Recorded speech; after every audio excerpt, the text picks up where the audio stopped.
누가복음 오늘 세 번째 강해, 불가능을 가능케 하시는 하나님 말씀대로 순종하리이다 라고 하는 제목으로 오늘 말씀을 같이 나누겠습니다. 오늘 본문인 누가복음 1장에서는 인류 역사상 가장 큰 기쁨의 소식이신 예수님이 이 땅에 오시는 일에 쓰임받은 마리아의 이야기가 기록되어 있습니다. 나사렛 땅에 살고 있던 무명의 한 소녀가 위대한 일에 쓰임받은 비밀이 기록되어 있는 겁니다. 어떻게 시골 처녀가 하나님의 이 귀중한 놀라운 사역에 쓰임받을 수 있었을까 하는 비밀, 그 비밀이 무엇인가를 우리가 알아야 됩니다. 어떻게 그럴 수 있었을까요? 이 사건을 통해서 우리가 이 슬픔 많고 고통 많은 이 세상에서 정말 하나님께 쓰임받는 것보다도 더 위대한 일이 없는데 어떻게 쓰임받을 수 있는가 하는 이 놀라운 말씀을 이 말씀에서 우리가 찾아볼 수 있기를 원합니다.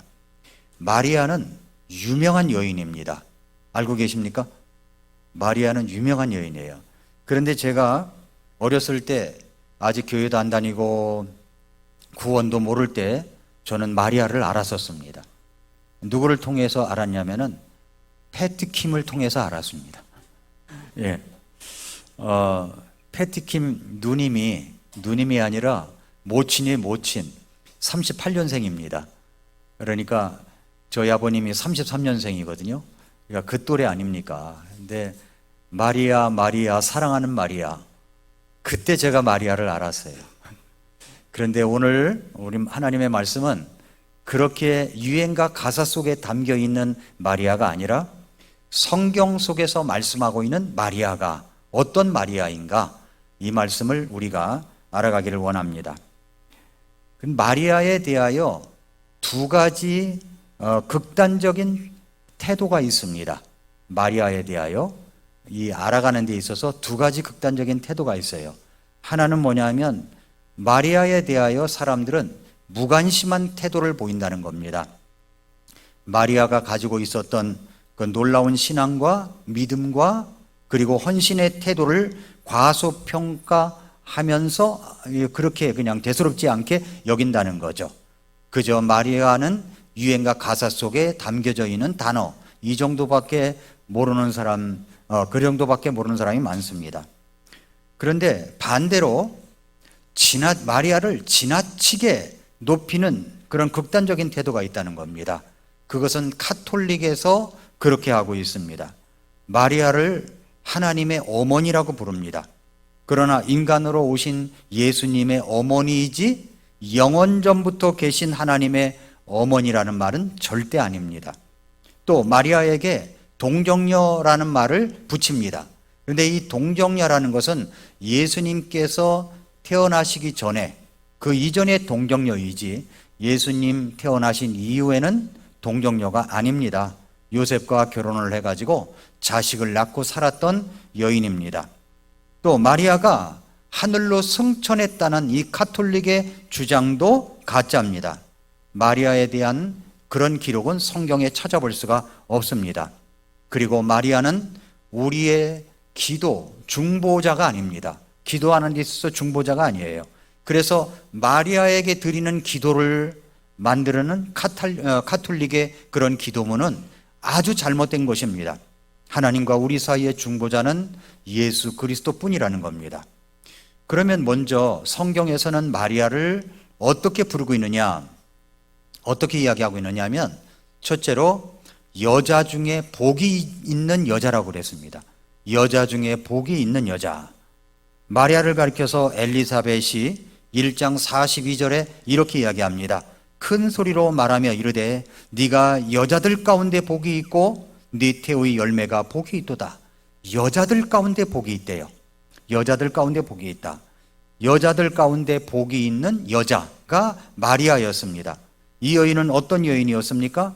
시골 마을에서 아주 이 아름다운 가정을 꿈을 꾸며 살아가고 있는 아주 평범한 여인이었습니다. 그리고 그녀는 요셉과 약혼을 한 사이였습니다.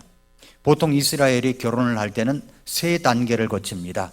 첫 번째는 배우자 선택을 합니다. 다시 말해서 결혼을 하겠다고 공식 발표를 하는 거죠. 그러면 이제 두 가족 간에 계약을 맺는데 신랑과 신부의 결혼이 공식적으로 합의가 되고 결혼 계약서를 작성하고 결혼 조건을 논의하고 그리고 이제 모하르라고 하는 이 모퉁이 돈 이것을 신랑이 신부의 가족에게 줍니다. 신부값이라고 부르기도 하는데 신부를 맞이하기 위한 상징적인 행위로 여겨집니다. 그 다음에 두 번째 단계는 뭐냐면 결혼을 준비하는 기간이에요. 약혼 기간이죠. 약혼 기간을 약 1년 정도 잡습니다. 신부를 맞이할 준비로 이제 신랑은 자신의 집을 준비하고 신부를 데려오기 위한 그런 새로운 생활 공간을 마련하는데 이제 시간을 보냅니다. 신부는 이제 신랑을 기다리면서 자신의 순결성과 성실함을 유지하면서 기다리는 거죠. 그리고 결혼식을 합니다. 결혼이 가까워지면 신랑이 신부의 집으로 행렬을 이루면서 찾아가는데 신부는 신랑을 기다리고 그리고 결혼식은 신부의 집이나 아니면 정해진 장소에서 신부는 신랑의 집으로 가서 정식 부부로서의 그 생활을 시작합니다. 그리고 결혼잔치가 열리고 결혼 생활이 시작되는 겁니다. 마리아는 지금 갈릴리 나사렛이라는 동네에서 살고 있었습니다. 그런데 이 여인에게 천사 가브리엘이 나타났습니다.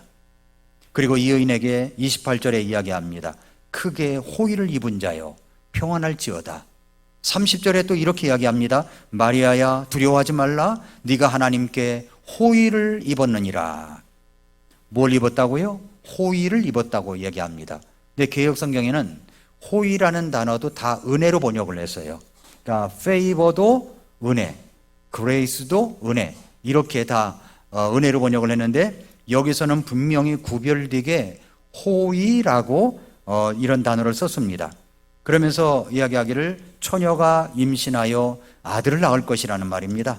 그 아들의 이름이 예수다라고까지도 알려줬습니다. 31절에 보라 네가 네 태에 수태하여 아들을 낳고 그의 이름을 예수라 하리라. 처녀가 임신한다는 사실은 여러 가지로 위험이 따르는 겁니다. 우선 자신의 약혼자가 자신을 떠날 수가 있었습니다. 사람들의 입방아에 오르내릴 수가 있습니다. 많은 핍박이 따라올 수가 있었습니다. 그런데도 이 여인은 나중에 보면은 모든 것을 수용하고 받아들입니다. 그리고 자신의 기쁨을 노래합니다. 그것이 바로 이제 마리아의 찬양이죠. 1장 46절부터 48절에 보면은 마리아가 이르되 내 혼이 주를 크게 높이고 내 영이 하나님 곧 내 구원자를 기뻐하였나니 하면서 마리아의 노래를 부릅니다. 이렇게 해서 이제 마리아는 성경에서 여자 중에 복이 있는 자다라고 말씀하고 있다는 것이고요. 또 성경은 마리아에 대해서 또 뭐라고 말하냐면은 마리아는 주의 어머니라는 칭호를 받습니다. 천사가 전해준 메시지 31절부터 33절에 보니까 보라 네가 네 태에 수태하여 아들을 낳고 그의 이름을 예수라 하리라. 그가 크게 되고 가장 높으신 분의 아들이라 불릴 것이요 주 하나님께서 그의 조상 다윗의 왕좌를 그에게 주시리니 그가 영원토록 야곱의 집을 통치하며 그의 왕국이 무궁하리라 하니라. 그러니까 처녀가 수태하여 아들을 낳을 것이고 이름을 예수라 하고 그리고 그분의 사명까지 기록되어 있습니다.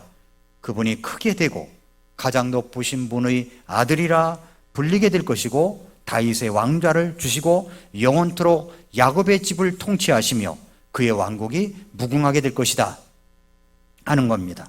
43절에 뭐라고 얘기냐면은 엘리사벳이 한 이야기죠. 내 주의 어머니가 내게 오시다니 어찌 이 일이 내게 임하는가.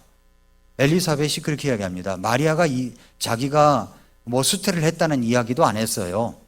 그런데 갔는데 알아본 겁니다. 내 주의 어머니가 내게 오시다니.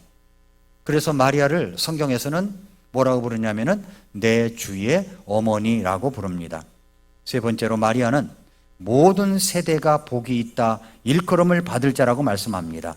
48절에 보니까 이는 그분께서 자신의 여종과 낮은 처지에 관심을 두셨기 때문이라. 보라 이제부터 모든 세대가 나를 가리켜 복이 있다 하리로다. 그렇습니다. 성경에서는 마리아를 이 정도로만 이야기합니다. 그런데 가톨릭에서는 이 정도가 아니라 성경에도 없는 것을 만들어서 마리아를 지나치게 높이는 것이 있는데, 그것은 자신들의 어떤 체계를 유지하기 위한 그런 높임이지 성경에서 말씀하고 있는 높임이 아니라는 것을 우리가 알고 있어야 됩니다. 자, 그러면 여기서 이제 중요한 것은 뭐냐면, 불가능을 가능케 하시는 하나님께서 마리아를 어떻게 그렇게 쓰임을 받게 하실 수가 있었는가, 마리아는 어떻게 이렇게 쓰임을 받았는가 하는 것입니다. 이것을 우리가 알아야 됩니다. 자, 마리아가 시골 처녀라고 그랬죠? 누구도 알아주지 않는 시골 처녀입니다. 우리 자신도 생각해 보세요. 우리 자신이 어떤 자입니까? 누가 알아주는 사람입니까? 멀리 세계 속에서 바라보면요, 세계 속에서 나를 바라보면 나는 그야말로 무명한 그런 사람들입니다. 그런데도 불구하고 나 같은 자가 어떻게 하나님의 일에 쓰임받을 수가 있는가 하는 것을, 그것을 간접적인 메시지로 우리에게 주시고 있는 겁니다. 그러므로 마리아가 어떻게 쓰임을 받을 수 있었는가 하는 것들을 오늘 말씀을 통해서 알아내고, 이 말씀대로 하면 나도 쓰임 받을 수 있구나 하는 희망의 메시지로 우리가 받아들여야 될 줄로 믿습니다. 먼저 마리아는 첫째로 하나님의 호의를 사모했기 때문에 쓰임 받을 수가 있었다는 거죠. 하나님의 호의를 사모했습니다. 마리아는 선택된 여인입니다. 이건 주권적인 선택이죠. 그렇지만 하나님께서 아무나 그렇게 선택하신 것이 아니에요. 하나님께서 오늘은 나사렛 동네에서 한 처녀를 한번 선택해 볼까 하고서 이렇게 운행하시다가 어떤 처녀를 선택한 것이 아니라는 겁니다. 그만한 자격이 있었다는 거죠. 당시에 로마에, 그리고 예루살렘에는 얼마든지 교양 있고 똑똑하고 아름다운 여인이 정말 많았습니다. 또 이스라엘 땅에서도 탈무드와 토라로 무장된 여인이 참 많이 있었습니다. 그럼에도 불구하고 그 유명한 도시에서 이 여인을 택하지 아니하시고 이방의 땅처럼 여겨진 갈릴리 지방에 속한 나사렛이라고 하는 이 촌동네의 한 처녀를 택하신 것입니다. 예수님도 태어날 당시에 이 나사렛이라고 하는 이 도시는, 이 마을은 아주 작고 무명한 마을이었습니다. 로마 제국이나 유대 사이에서 별로 주목받지도 못한 그런 지역이었어요. 예수님의 제자였던 나다나엘도 뭐라고 얘기했냐면은 나사렛에서 무슨 선한 것이 날 수 있느냐라고 말할 정도였습니다. 그뿐만 아니라 이 나사렛이라고 하는 마을은 교통의 요지에서 벗어난 마을입니다. 그러니까 지금으로 얘기한다면 버스 전기 노선이 다니지 않아가지고 어느 이제 정거장에서 내려가지고 걸어서 한참을 들어가야 했던 마을이라는 말입니다. 그런 촌동네였어요. 그런데 이 작고 초라한 마을, 나사렛에 살고 있는 시골 처녀 마리아를 선택한 이유는 도대체 무엇 때문이란 말입니까? 물론 이것은 하나님의 주권입니다. 그러나 인간적인 요소는 아무것도 없는 것일까요? 그것이 아니라는 사실이 본문의 말씀 속에 들어 있습니다. 이렇기 때문에 쓰임받을 수밖에 없었구나라고 생각되는 구절입니다. 28절, 그 천사가 들어가 그녀에게 가서 말하되 크게 호의를 입은 자여 평안하냐? 주께서 너와 함께 하시니 네가 여자들 가운데 복이 있도다 하매, 여기서 호의를 받은 자여, 여기 수동태로 되어 있는 본문은 하나님의 주권적인 선택임을 말씀하고 있습니다. 그러나 계속해서 보시면 30절에 그 천사가 그녀에게 이르되 마리아야 두려워하지 말라, 네가 하나님께 호의를 입었느니라. 자, 여기 호의, 또 은혜라고 하는 것은, 은혜라는 말은 카리스라는 헬라어인데, 이것은 받을 자격이 없는 사람에게 베풀어지는 하나님의 일방적인 사랑을 말합니다. 인간의 어떤 공로와 상관없이 하나님께서 주시는 선물을 말하는 거죠. 죄인에게 주어지는 구원의 은혜, 하나님의 사랑과 긍휼을 나타내는 은혜입니다.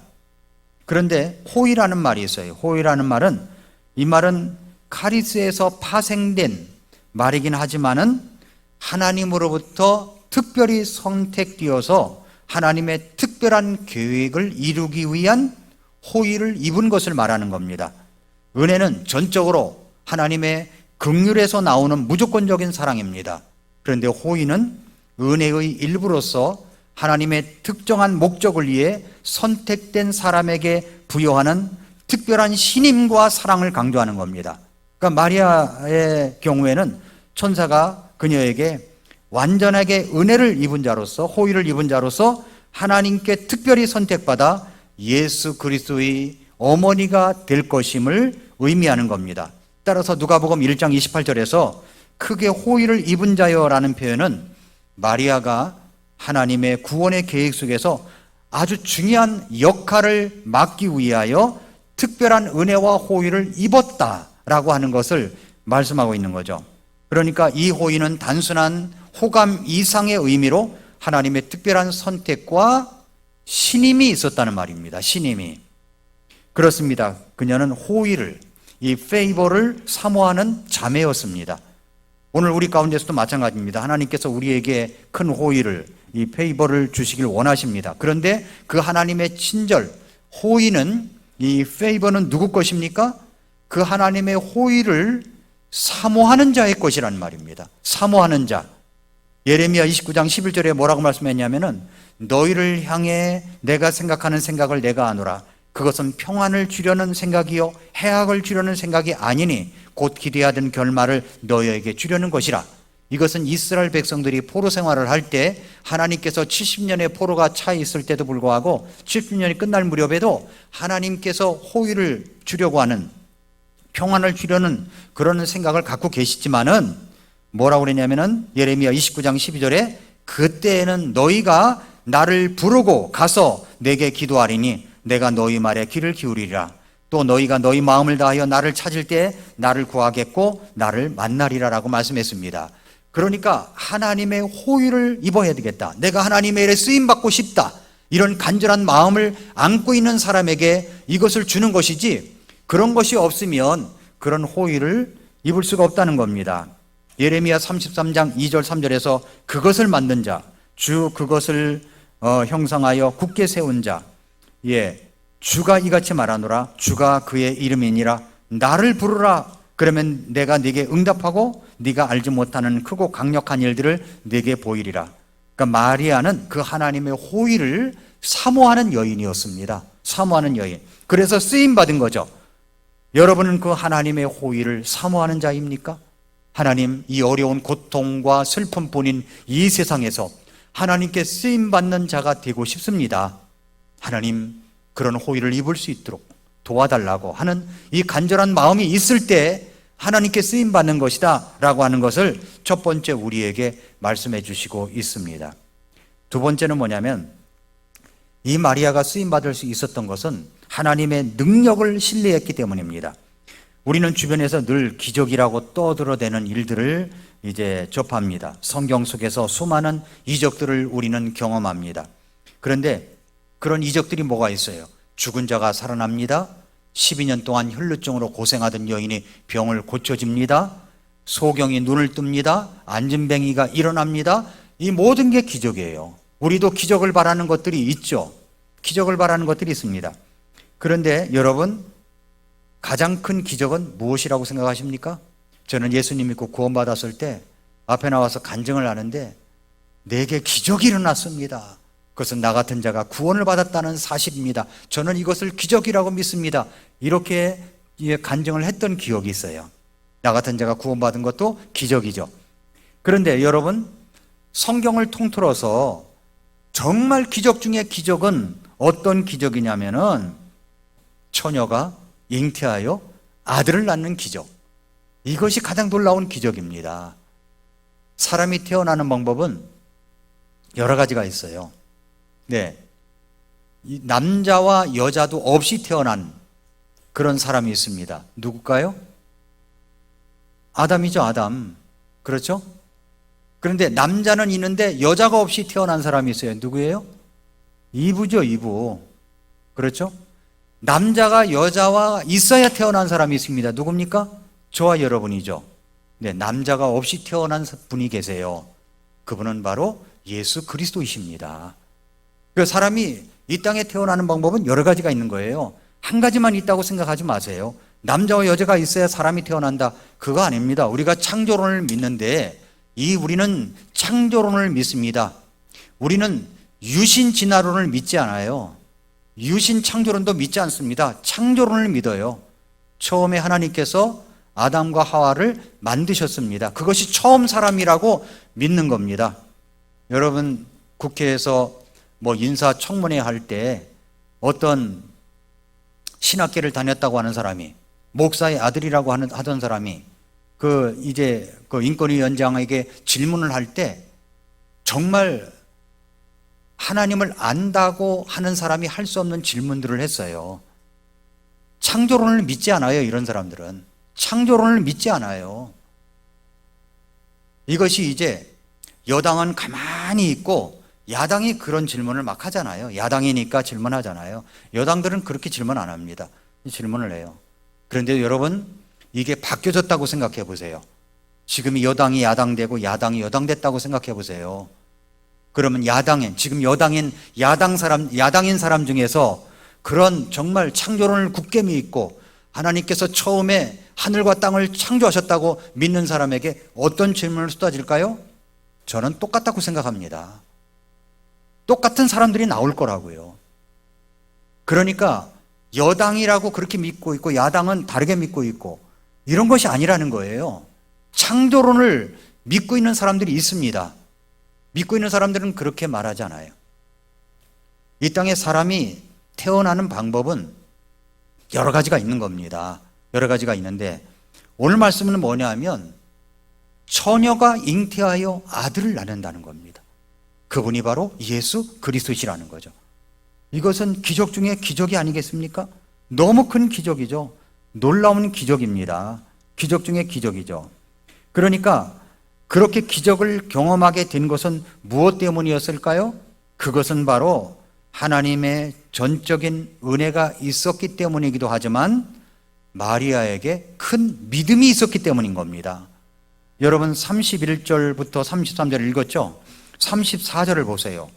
이제 가브리엘 천사가 31절부터 33절까지 이야기한 겁니다.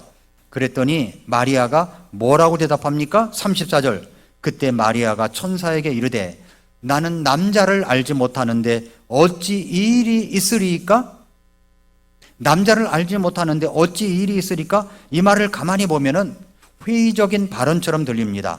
그러나 영어 성경에 보면은 why가 아닌 how입니다. how를 물어본 거예요. 그러니까 어떻게 이 일이 이루어집니까? 방법을 물어본 거죠.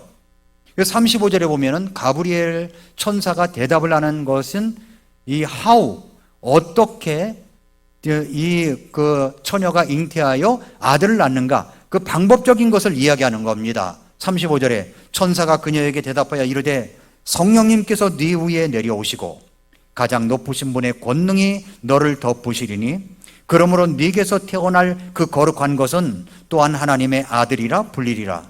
보라, 네 친척 엘리사벳도 늙은 나이에 아들을 수태하였느니라. 수태하지 못한다 하던 그녀에게 이 달이 6째 달이니 하나님께는 불가능한 일이 없느니라 하매 라고 얘기했습니다. 그러니까 마리아의 잉태가 어떻게 이루어질 것인가를 설명한 것입니다. 그러자 마리아는 어떻게 하였습니까? 엘리사벳을 통해서 주신 말씀이 있어요. 누가복음 1장 45절에 믿은 여자가 복이 있나니. 그러니까 마리아가 어떻게 했습니까? 그걸 믿어버렸어요. 믿은 겁니다. 그런데 성령님께서 역사하셔서 내가 수태한다는 것을 믿은 겁니다. 그랬더니 엘리사벳이 그렇게 말한 겁니다. 믿은 여자가 복이 있나니 이는 주께서 그녀에게 말씀하신 그 일들이 반드시 이루어질 것이기 때문이라. 믿은 여자가 복이 있는 겁니다. 믿었습니다. 어떻게 마리아가 쓰임받을 수 있었느냐? 하나님을 전적으로 신뢰하고 믿었기 때문에 쓰임받을 수가 있었습니다. 여러분, 내가 겪고 있는 고통스러운 일, 또 감당하기 어려운 일이 있다고 하더라도 하나님께서 임하시면 놀라운 기적은 일어납니다. 믿으십니까? 그것을 내가 믿느냐는 거예요. 마리아는 그것을 믿었습니다. 하나님의 능력을 믿었어요. 믿으면 기적이 일어납니다. 예수님께서 12년을 혈루증으로 앓고 있던 여인이 치유받는 기적의 현장에서 지체돼 가지고 자기의 딸이 죽었다는 소식을 종들이 갖고 왔을 때 우리 주님께서 그 사람을 바라보시며 하셨던 말씀이 기억나십니까? 뭐라고 하셨어요? 두려워하지 말고 믿기만 하라는 거예요. 믿기만 하라. 성도 여러분, 고통의 현장에서 어려운 일이 발생했을 때, 그랬을 때 그 현장에서 몸부림치는 아픔이 있다고 할지라도 두려워하지 말고 주님을 믿으시기를 바랍니다. 하나님을 믿으면 영광을 봅니다. 우리 예수님을 믿으면 놀라운 기적이 일어납니다. 믿은 사람에게 능력이 임하는 것입니다. 믿은 사람에게 복이 임하는 것입니다. 우리가 할 일은 무엇이냐? 바로 믿는 것뿐입니다. 믿으면 하나님께 쓰임받을 수가 있게 되는 것입니다. 마지막 이제 세 번째입니다. 어떻게 마리아가 이렇게 쓰임받을 수 있었느냐 하는 것은 하나님의 말씀을 순종했기 때문입니다. 순종했어요. 자, 1장 37절, 38절을 보시기 바랍니다. 하나님께는 불가능한 일이 없느니라. 자, 이 말씀 여러분 믿으십니까? 하나님께는 불가능한 일이 없습니다. 믿으십니까? 예. 그러자 마리아가 뭐라고 그랬어요? 하나님께는 불가능한 일이 없다. 지금 처녀가 잉태하여 아들을 낳는다는 겁니다. 하나님께는 불가능한 일이 없다. 그랬더니 마리아가 뭐라고 그래요? 주의 여종을 보소서. 당신의 말씀대로 그 일이 내게 이루어지기 원하나이다. 다시 말해서 마리아가 순종한 겁니다. 순종한 거예요. 마리아는 말씀의 능력을 고백하면서 동시에 말씀의 순종을 고백합니다. 말씀대로 그 일이 내게 이루어지기를 원합니다. 여러분, 순종이라고 하는 것은요, 대가가 없는 게 아니에요. 순종이라고 하는 것은 값비싼 대가를 지불합니다. 값을 지불하는 순종입니다. 처녀가 잉태하여 아이를 낳습니다. 그것을 숨기기 위해서 산부인과를 찾고 지금도 불법으로 낙태 수술을 하는 사람들이 얼마나 많습니까? 여자에게 남자가 분명치 않고 결혼도 하지 않은 상태에서 아이를 낳는다는 것은 나타나는 일도 아니고 굉장한 용기가 필요한 일입니다. 처녀가 임신하면 사람들에게 조롱을 받게 되어 있습니다. 또한 그때 당시에 유대인의 엄격한 전통에 따르면 죽을 수도 있지 않습니까? 더군다나 마리아는 요셉과 약혼한 사이이기도 합니다. 그런데 아이를 임신하다니요? 마리아는 에스더처럼 아마도 죽으면 죽으리다라는 심정으로 이 말씀을 고백했을 것이라고 생각이 됩니다. 바로 이런 순종의 자질이 쓰임받을 수 있는 자질이 된 것입니다. 순종의 자질, 말씀대로 내게 이루어지기를 원하나이다. 이게 순종의 자질이에요. 우리의 시대는 이상하게도 말이죠, 순종하고 잘 따르는 것을 더 높이 평가하는 것이 아니라 반항하고 거칠고 그리고 다듬어지지 않은 이성으로 소리나 냅다 지르는 것이, 그것이 아주 뭔가 좀 있는 사람처럼 그렇게 높이 평가하는 시대 속에 살고 있는 것 같습니다. 그래서 머리에 띠를 둘러야만 하고 깃발을 흔들어야만 하고 거리를 나가야만 하고 소리를 질러대야만 인정받는 시대 속에 살고 있는 것이 아닌가, 그렇게 생각이 듭니다. 여러분, 독일에 본 회퍼 목사님이라고 계세요. 이분은 독일의 히틀러가 지배하던 나치 정권하에서 정의와 평화와 투쟁을 벌였던 아주 유명한 목사님이십니다. 그분이 지은 책 가운데 대표적인 책이 3권이 있는데, 그 중에 나를 따르라는 책 속에서 값싼 은혜에 대해서 이야기합니다. 값싼 은혜. 값싼 은혜. 이 싸구려로 만들어진 은혜라고 설명하면서 진정한 회개나 헌신이 없이 값싸게 주어지는 하나님의 용서를 의미하는 말로 이야기합니다. 값싼 은혜는 죄 용서함의 고백 없이, 회개 없이 죄를 용서받았다고 생각하는 것이고, 하나님의 은혜를 진지하게 받아들이지도 않고 삶의 변화를 시도하지 않는 것을 말합니다. 또한 죄가 용서받았으니까 이제 마음대로 내 삶을 살아가는 그런 방식을 이야기합니다. 값싼 은혜에 반대되는 개념으로는 값비싼 은혜가 있죠. 값비싼 은혜는 진정한 회개가 있고 헌신이 있습니다. 그리고 예수님을 따르는 고난을 포함하고 있는 겁니다. 예수 그리스도를 믿고 따르는 삶에서 희생과 변화가 요구된다는 점을 강조하고 있습니다. 그러니까 값비싼 은혜는 하나님의 은혜를 통해서 우리에게 구원과 죄 용서함이 주어졌는데, 그 은혜 받은 삶에는 자신의 삶을 그리스도께 드리는 삶이 있어야 된다는 것을 이야기하는 거죠. 본회포 목사님은 그렇게 값비싼 은혜대로 독일 나치 시절에 자신의 신앙과 그리고 나라의 올바른 정의와 그리고 평화의 정체성을 회복하기 위해서 애썼지만은, 독일 나치 정부는 그에게 살인 누명을 씌워가지고 사형시키고 말았습니다. 여러분, 값싼 은혜가 아니에요. 우리가 순종하기 위해서는 값비싼 은혜가 함께 있어야 된다는 말입니다. 마리아는 천사 가브리엘로부터 하나님의 아들을 잉태할 것이라는 놀라운 소식을 들었을 때 그런 두려움과 그리고 놀라움에도 불구하고 뭐라고 했습니까? 말씀대로 내게 그 일이 이루어지리이다 라고 고백을 한 것입니다. 순종한 거죠. 마리아의 순종은 단순한 동의가 아닙니다. 자신에게 닥칠 사회적 어려움과 개인적 고난을 알면서도 하나님의 계획에 자신을 온전히 내어 맡긴 값비싼 순종이었습니다. 그녀는 결혼하지 않은 상태에서 임신한다는 것이 당시 사회적 규범에서 얼마나 큰 오명을 가져올지 알았지만, 그럼에도 불구하고 하나님의 뜻을 따른 것입니다. 보네포 역시 값비싼 은혜의 개념을 자신의 삶으로 실천했던 목사님이었습니다. 말씀대로 내게 그 일이 이루어지리이다. 이 고백은 값비싼 은혜로 살겠다는 의지이고 고백입니다. 그렇습니다, 여러분. 우리는 이제 2024년도라는 그런 세월 속에서 이제 추석을 지나고 있어요. 이제 앞으로 3개월여 시간을 남겨놓고 있는데, 이맘때쯤 되면은 내 가정과 내 직장과 내 사업의 장에서 엄청난 스트레스를 경험하면서 내가 지금 이 자리를 탈출하고 싶다라고 느끼는 사람도 있을지 모르겠습니다. 더 이상 계속할 여력이 없다고, 힘이 든다고, 버겁다고 생각하는 분들도 적지 않을 것이라고 생각합니다. 그래서 교회에서도 헌신을 할 때 쉬고 싶다고 생각하는 분들 있을지 모릅니다. 탈출하고 싶은 마음도 있을지 모릅니다. 그러나 여러분, 오늘 말씀을 통해서 우리는 마리아를 통해서 값비싼 은혜를 배워야 됩니다. 순종의 자리로 와야 된다는 거죠. 주님의 말씀대로 그 일이 내게 이루어지리이다.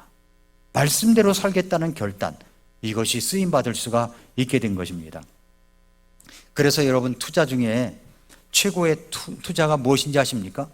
투자 중에 최고의 투자, 일본의 버틀러 컨시어즈 주식회사에 아리아 나오유키라고 하는 그런 대표가 있습니다. 이분은 회사를 이제 하나 경영을 하는데 무슨 일이냐면은 집사 노릇을 하는 회사예요. 집사 노릇을 하는 회사.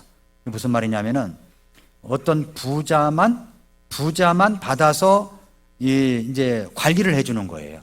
부자들이 요구를 하는 것을 수행하는 회사입니다. 그래서 어떤 부자만 받아서 관리를 해주냐면은 총 자산이 500억 이상인 사람, 그리고 연수입이 50억 이상인 최고위급 인사만 관리하는 집사입니다. 그 집사 회사예요. 식사 준비, 운전기사 역할, 재무와 스케줄 관리, 그리고 비즈니스 자문까지 해주는 부자들의 일거수일투족을 관리하면서 총괄적 책임을 져주는 집사 관리자로서 회사를 운영하고 있습니다. 그러니까 맞춤형 프리미엄 서비스를 제공하는 거죠.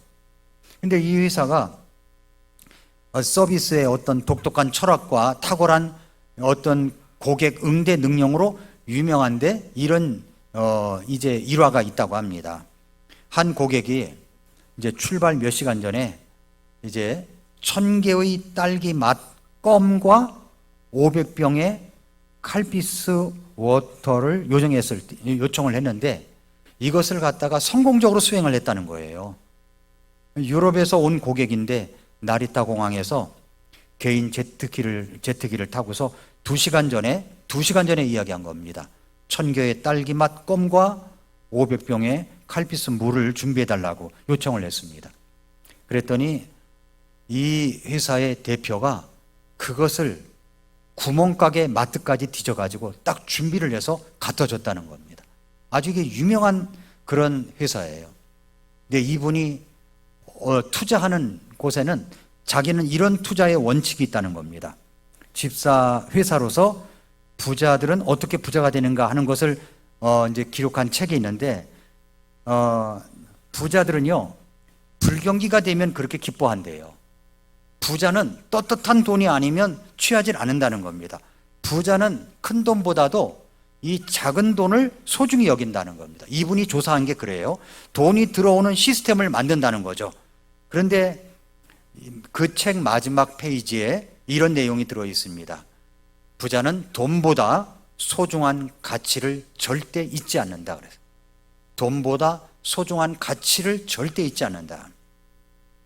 그래서 진정한 부자들은 돈에 목적을 두지 않는다는 겁니다. 돈을 목적이 아니라 수단으로 여긴다는 거죠. 무엇을 달성하기 위한 수단입니다. 그런데 이분이 자기가 투자 원칙이 있다는 거예요. 투자 원칙이. 근데 어떤 데다가 그렇게 투자를 하느냐, 이 비결을 물어봤더니 자기는 절대 투자를 할 때 불에 타는 상품에는 절대 투자를 안 한다는 겁니다. 불에 타는 상품에는 절대 투자를 안 한다. 투자할 상품에 불을 붙여봐 가지고 불이 붙으면 투자하지 않는다는 겁니다. 어떤 재해나 전쟁과 같은 예기치 못한 일이 발생해도 실체가 남는 것, 즉 어떤 상황에서도 가치가 크게 변하지 않는 투자 상품은 믿어도 괜찮다. 이렇게 이제 이야기를 하고 있습니다. 지폐에 불을 붙여 보십시오. 타버리죠? 휴지 조각이 되어버립니다. 국가가 재정 파탄이 일어나면 마찬가지로 재해가 이제 타버리는 것 같은 결과를 가져옵니다. 이런 것들을 이야기하고 있어요. 근데 제가 지금 이야기하는 것은 뭐냐면, 진짜 투자 중에 투자가 가치가 있는 투자가 뭐냐, 이 집사 회사 대표가 이야기하는 것보다도 더 놀라운 최고의 가치, 투자할 가치가 있는 것이 뭐냐면은 예수님 안에서의 우리의 최고의 투자가 무엇이냐면, 그게 뭐냐면 감사라는 겁니다. 감사가 최고의 투자라는 겁니다. 마리아가 감사의 찬양을 올려드렸습니다. 51절부터 53절에 그 이야기가 나와요. 그분께서 자신의 팔로 힘을 보이사 작은 마음의 상상 속에서 교만한 자들을 흩으시고 강력한 자들을 그들의 자리에서 끌어내리시며 낮은 지혜에 있는 자를 높이시고 굶주린 자들을 좋은 곳으로 배부르게 하시며 부자들을 빈손으로 보내셨도다. 그러면서 감사 찬양을 부릅니다. 제가 어젯밤에는 잠을 잘 못 잤어요. 이제 저는 이제 일찍 자는 편이거든요. 그래서 토요일 날은 좀 일찍 자려고. 일찍 자고 일찍 일어납니다. 그런데 11시 반에 이제 깬 거예요. 긴 잠을 잤다고 생각했는데 11시 반에 깼어요. 어떤 분은 그때 이제 잠을 드시고 그때 이제 읽었습니다를 올리시는 분도 계시더라고요. 그래서 이제 그때부터 잠이 안 온 거예요. 한 3시 반까지 잠이 안 왔나 봐요. 그래서 누워가지고 이 생각 저 생각 기도도 하고 그랬는데도 잠이 안 들어요. 제가 이제 머리만 대면 잠을 자는 스타일인데 잠이 안 오는 거예요. 그래서 이제 일어났습니다. 그리고 책상 앞에 앉아가지고 오늘 본문은 이제 38까지 본문이니까 39절부터 그 이하에 다음 주일 설교를 묵상을 해보자. 그러면서 이제 묵상을 해나가기 시작했습니다. 그런데 한 2시간 반이 걸렸나 봐요.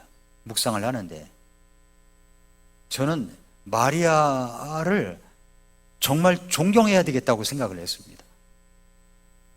그 말씀 속에서 캐낸 진리가 얼마나 큰지 제 아내에게 이야기했더니 당신이 그 말씀 묵상하려고 이렇게 잠이 안 온 거라고. 머리만 댔다 하면 이제 코 고는 사람이 이렇게 잠이 안 온 이유가 있었다고 그러는데, 그 마리아에 대해서 캐낸 진리가 너무 놀라웠어요. 그 중에 하나가 뭐냐면, 이제 다음 주에 또 다른 말씀을 드리겠지만은 그 중에 하나가 오늘 감사합니다. 감사. 마리아가 감사 찬양을 주님 앞에 드리고 있는 겁니다. 그러니까 우리가 감사를 드릴 때 이 감사라는 것들이 최고의 투자라는 거예요. 최고의 투자. 그래서 감사의 찬양을 올려드리는 자를 축복하십니다. 시편 50편 23절에 찬양을 드리는 자는 다 내게 영광을 돌리나니 자기 행실을 바르게 가다듬는 자에게 내가 하나님의 구원을 보이리로다. 찬양을 드리는 겁니다. 감사 찬양을 드려요. 시편 136편 1절 이하에서는 오 주께 감사하라. 그분은 선하시며 그분의 긍휼은 영원하도다. 오 주께 감사하라. 오 주께 감사하라 하면서 136편을 계속 그렇게 반복하는 것을 볼 수가 있습니다. 그러니까 우리가 감사의 마음을 담아가지고 우리 주님을 높일 때 그게 최고의 투자입니다. 그 중에 하나가 예배입니다. 예배를 드리는 것은요 최고의 투자예요. 우리가 감사할 것이 있다 그러면 감사를 담아가지고 주님을 높인다든가 감사의 마음을 담아서 고백하는 것, 이것이 최고의 투자입니다. 믿으십니까? 그러니까 범사에 감사하라는 거죠. 어떤 일이든지 감사할 때 우리 주님을 높이는 일입니다. 그 마음, 감사의 마음을 담아서 예배를 드리고 감사 찬양을 드리고, 그래서 우리가 찬양을 부를 때는 말이죠, 우리 마음을, 그 찬양을, 가사를 우리 마음에 담아가지고 이 가사를 주님 앞에 올려드리는 거예요. 그러니까 찬양을 부를 때 우리는 딴 생각을 할 수가 없어요. 거기에 담아가지고 주님을 높이기 때문에 가사가 마음에 담아져서 내 마음을 울리게 되면 눈물이 나오고 찡하는 마음이 있지 않습니까? 그게 주님을 높이는 겁니다. 이게 투자라고요. 최고의 투자입니다. 여기 가장 가치 있는 것에 투자를 한 여인의 고백을 보십시오. 말씀대로 그 일이 내게 이루어지리이다. 우리 하나님은 불가능한 것이 없습니다. 근데 그것을 믿음으로 받아들이고 말씀대로 그 일이 내게 이루어지리이다. 이런 믿은 사람들에게 복이 임하는 것입니다.